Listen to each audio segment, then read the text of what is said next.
Hey Vsauce, I'm Jake, and if you love the original PlayStation, Tekken 3, and being electrocuted, then meet the Tekken Torture Tournament, an event that had willing participants wired to a hacked PlayStation. It also had modified software running that converted every virtual hit you received in the game into a painful but non-lethal electric shock. But instead of just one bit of knowledge, this is 9-bit. This incredible papercraft of war from Darksiders was made by artist Mini Delirium, who also built a life-size sculpture of Zelda that took over 226 hours to make and stands about 5 feet 6 inches tall.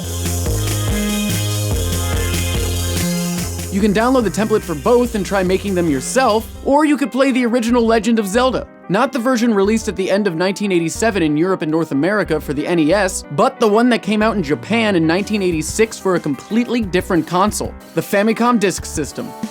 The Disk System was an add-on to the Famicom console, which was the Japanese version of the Nintendo Entertainment System. The system used disc cards instead of cartridges, and you could save games directly to the disc. One of the coolest aspects was that the discs were rewritable. So to save money, you could take your old game to a kiosk that would write a new game onto your existing card. Another interesting feature was that the controller had a built-in microphone, so in Legend of Zelda, you would have to defeat a certain enemy by yelling into the controller.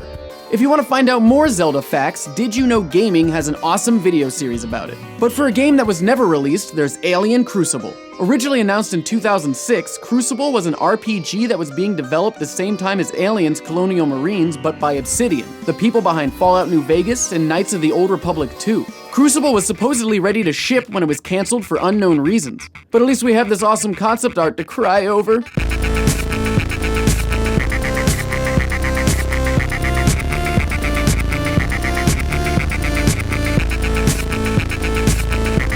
Then console yourself with these incredible custom-painted game systems and controllers by artist Zoki64.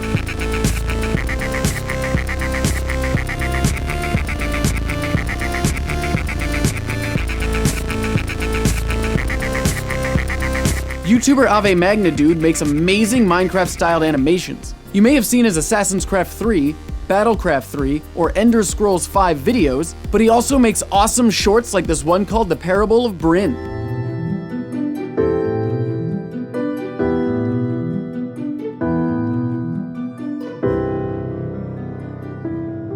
If it's speed you want, then there's the Outrun Arcade car. This carcade, created by Garnet Hertz, uses cameras and custom software built into the windshield to make an augmented reality driving experience.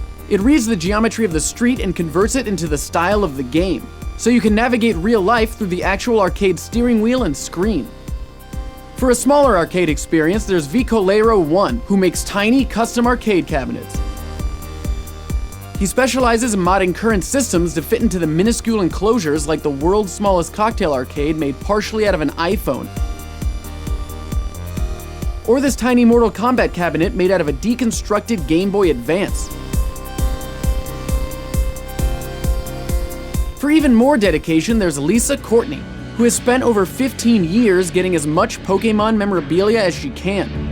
As of the last count in 2010, she owns over 13,400 pieces and holds the world record for largest Pokémon collection. One could say that she has really caught them all. Links to everything can be found in the description below. I'm Jake, and as always, thanks for watching.